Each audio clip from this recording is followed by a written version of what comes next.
ঢোকাও না, ঢোকাও, আরো বেশি করে ঢোকাও। ঢুকাবো তো, কিন্তু তুমি যদি রাজি না থাকো তাহলে কিভাবে ঢুকাবো? তোমার রাজিটা তো থাকতে হবে।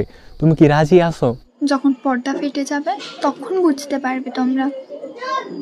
আমি কিন্তু হেডফোনের কথা বলেছিলাম। মামুনি হেডফোনের কথা বলেছে, আমি তো ভাবছিলাম অন্য কিছুর কথা। বেশি ঢুকিও না, কানের পর্দা ফেটে যেতে পারে, ঠিক আছে? আমার ভিতর থেকে একটা ফিলিংস আসতেছিল মনের ভিতরে, কিন্তু ওই ফিলিংসটার উপরে জল ফালাই দিলা। এইটা কি তুমি ভালো করলা?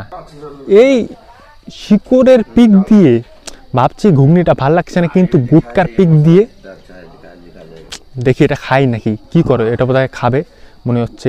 ভাই খাস না ভাই, আমি বলছি খাস না, খাস না।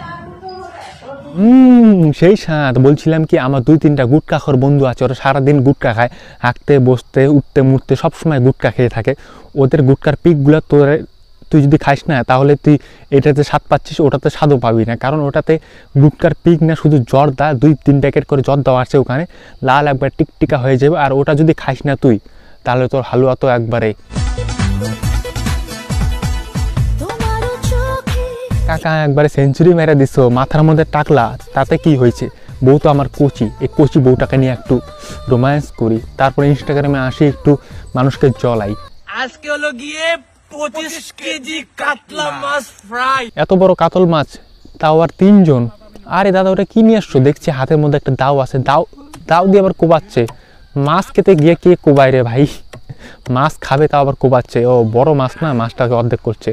তারপরে দেখি এই 1 পিস নিয়ে নিল। লাগলে কি রাক্ষস না অন্য কিছু? 25 কেজি ওজনের মাছ 3 জনে খেতে পারবে?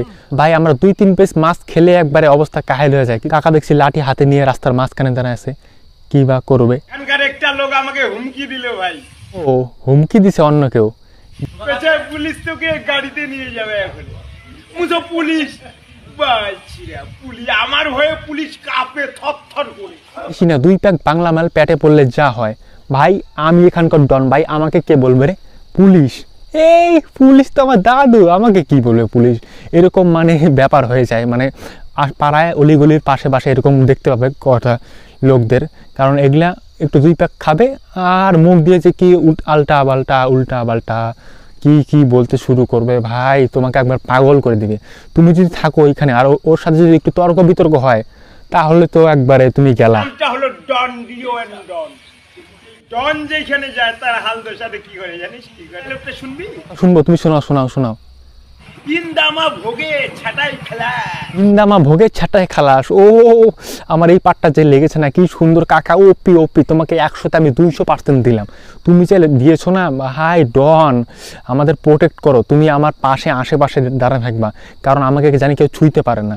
যখনই তোমাকে কল করবো পুশ করে চলে আসবা, 2 প্যাক বাংলা পেটে পরে দিব, বাস হয়ে যাবে। দিনে 4 বোতল করে বাংলা দিব, 4 বোতল। এই মুহূর্তে যে ব্রেকিং এর দিকে আমরা নজর রাখবো, কলকাতায় খোঁজ মিলল এইচএমপিভি ভাইরাসের। বাইপাসের ধারে বেসরকারি হাসপাতালে আক্রান্ত এক শিশু। হ্যাঁ, কলকাতায় এইচএমপিভি ভাইরাসের পাওয়া গেল। তার মানে চায়নার মানুষগুলি কি করতেছে? ভারত থেকে যারা চায়নাতে গেছে তারা বলছে এখানে কোনো নাই, আর ইন্ডিয়াতে সব মাতামাতি। মানে এটা নিশ্চয়ই রিপাবলিক বাংলা নিউজ। এই তো ঠিক ধরেছি, এটা রিপাবলিক বাংলা নিউজ। মানে রিপাবলিক বাংলার যে চ্যানেলের নিউজ কাভার করে নেয়, এমন নিউজ কাভার করে যেগুলো মানে দেখলে একবারে। চায়নাতে যারা থাকে তাদের মুখে নেই মাস্ক, ওরা দিব্যি ঘুরে বেড়াচ্ছে, দিব্যি বাজারঘাট করছে, দিব্যি একবার এই খেলাধুলা করছে। আর তোমরা বলছো কলকাতা ভাইরাসটা চলে আসে। মনে হয় তো ভাইরাসটা তোমাদের মিডিয়া চ্যানেলে চলে আসছে তোমাদের টিআরপি বাড়ানোর জন্য। এইচএমপিভি আক্রান্ত শিশু। প্রসঙ্গত জানিয়ে রাখি, চিকিৎসকরা ইতিমধ্যে এই বিষয়ে মুখ খুলছেন এবং তারা বলছেন যে এখনই এই এইচএমপিভি ভাইরাস নিয়ে অতিরিক্ত আশঙ্কার কোনো দরকার নেই। নিউজ রিপোর্টিং করে না, ওরা খবর আবিষ্কার করে। এই জন্য তো সবার প্রথমে জানা গেছে যে এখন দেখছি মিডিয়া আর নিউজ চ্যানেলগুলো এত টিআরপি বাড়ানোর জন্য কি যে করে ভাই। আর কত পদ্ধতি খাটাবি টিআরপি বাড়ানোর জন্য। যাই হোক বন্ধুগণ, আজকে ভিডিওটা শেষ করলাম। ভিডিওটা ভালো লাগলে লাইক করো, কমেন্ট করে জানাও কোন পার্টটা ভালো লাগলো। আর নতুন ভিডিওতে খুব তাড়াতাড়ি দেখা হচ্ছে। টাটা, চলো।